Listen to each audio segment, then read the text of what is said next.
Sir Delhi పాలకులు అదే BJP Chandrababu Naidu కోరుకుంటున్నారు పొత్తు కావాలి అని, జనసేన కూడా కలుపుతా అంటున్నాడు. అయితే అందరు వెళ్ళారు, చంద్రబాబు వెళ్ళారు, పవన్ కళ్యాణ్ వెళ్ళాడు, జగన్ కూడా వెళ్ళొచ్చాడు. ముగ్గురు కూడా పిలిపించుకున్నారు, మాట్లాడుకున్నారు. ఏం మాట్లాడారు అనేది రియల్ అనేది తెలియడం చాలా కష్టమే అనుకోండి.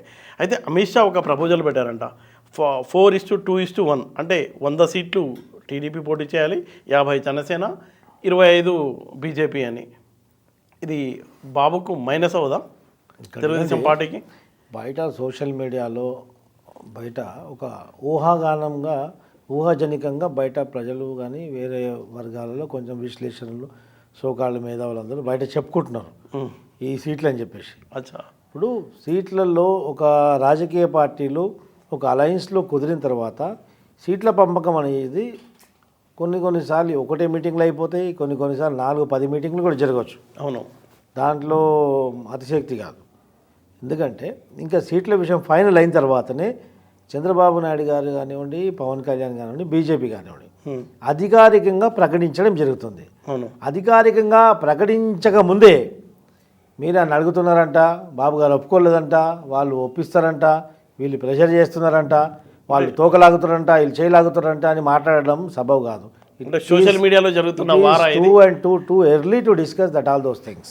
ఎందుకంటే మా అధినాయకుడు అక్కడ అలయన్స్ అయిన తర్వాత ఎన్ని సీట్లు మనం పోటీ చేస్తున్నాం, ఎన్ని సీట్లు అలయన్స్కి పోతున్నాయని క్లియర్గా ప్రెస్ మీట్ పెట్టి చెప్తాం మేము. అవును, మేము తెలుగుదేశం పార్టీ ఏదైనా కానీ కాంక్రీట్ డెసిషన్ తీసుకున్న తర్వాత ఒక కాంక్రీట్గా మేము ప్రెస్ మీట్ పెట్టి ప్రజల్లో కరెక్ట్ చెప్తాం. మేము పోటీ చేయబోయే సీట్లు ఇన్ని, ఆ తర్వాత అక్కడ మా సీట్లు పోటీ చేయక మా వాటకు వచ్చినటువంటి సీట్లు మా క్యాండిడేట్లు వీళ్ళ యొక్క నిజాయితీది, వీళ్ళ యొక్క పనితీరిది, వీళ్ళ మీద ఉన్నటువంటి ప్రజల్లో వీళ్ళ మీద ఉన్నటువంటి అభిప్రాయం ఇదని చెప్పి ప్రజల్లోకి వెళ్ళే ముందు మేము క్లారిటీతో మేము వెళ్తాం. అవును, అంతేగాని ఒకరిని చూపించి ఒకరిని చూపించి ఒకటి చెప్పి ఒకటి చేసే పద్ధతి. అంటే వైసీపీలో ఉన్న పెద్ద రెడ్లు చాలామంది టీడీపీ బాట పడుతున్నారట. వస్తారు మరి, నడిచే దుకాణంకి ప్రతి గిరాక ఆడిపోతారు కదా. ఓకే, ఇప్పుడు నాణ్యత ఉన్నటువంటి సరుకు అమ్మే దుకాణంలో ప్రతి ఒక్కరు అక్కడే కొనాలనుకుంటారు. రేపు పవర్లోకి వస్తుంది అనేది క్లారిటీ వచ్చేస్తుంది పబ్లిక్కి. పవర్లోకి వేరే ఆల్టర్నేటివ్ లేదు కదా. పవర్లోకి అసలు జనసేన వైసీపీ జగన్మోహన్ రెడ్డి ఈరోజు పవర్లో ఉన్నారు. ఆయనతోటి విసిగిపోయారు ప్రజలు, విరక్తి చెందారు. ఆల్టర్నేటివ్ ఎవరు? టీడీపీ కూటమి. అది కాకుండా ఇంకా 1, 2, 3 ఎవరుండ్రా? ఎవరు లేరు. సెకండ్ ఆప్షన్ లేనప్పుడు ఇంకా వేరే ఆలోచనకి తావే లేదు అక్కడ. 101% తెలుగుదేశం పార్టీ కూటమి ప్రభుత్వం ఏర్పాటు చేయబోతుంది. ఆ తర్వాత ప్రజాస్వామ్యబద్ధమైనటువంటి ప్రభుత్వం అక్కడ నెలకొంటుంది.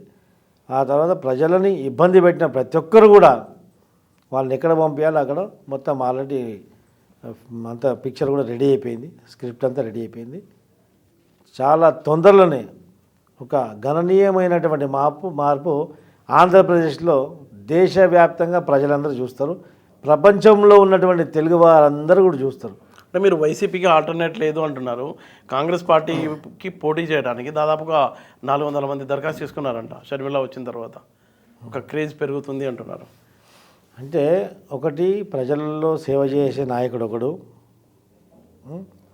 ప్రజల్లోకి వెళ్ళి ఒక పేరు గురించి పోటీ చేసేవాడు ఒకడు, పోటీకి దిగి అమ్ముడుపోయేటోడు ఇంకొకడు, పోటీకి దిగినోని కొనేటోడు ఇంకొకడు.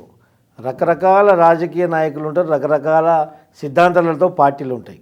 కానీ తెలుగుదేశం పార్టీ సిద్ధాంతం ప్రజాశ్రేయస్సు, ప్రజల యొక్క సంక్షేమమే మా యొక్క ఉద్దేశం. కాబట్టి తెలుగుదేశం పార్టీ ఆ రోజు అన్నగారు పెట్టినప్పుడు ప్రజలే దేవుళ్ళు, సమాజమే దేవాలయం అన్న నినాదంతో పార్టీ స్థాపించారు. అదే లీగసీని ఈరోజు మేము ముందుకు తీసుకెళ్తున్నాం. అంతే తప్ప ఈ షర్మిల కానివ్వండి, కాంగ్రెస్ కానీ ఇంకా రకరకాల పార్టీలు ఎవడొచ్చినా కానీ దాని గురించి డిస్కస్ చేసే అవసరం కూడా మాకు లేదు, అంత స్తోమత వాళ్ళది లేదు. ఇప్పుడు ఆంధ్రాలో అయితే తెలుగుదేశం కూటమి గాలి వీస్తుంది అంటారు. గన్ షాట్గా గాలి ఏంది, తుఫాన్ వస్తుంది. ఓకే, తెలుగుదేశం తుఫాన్ వస్తుంది, అక్కడ మొదలైంది కూడా.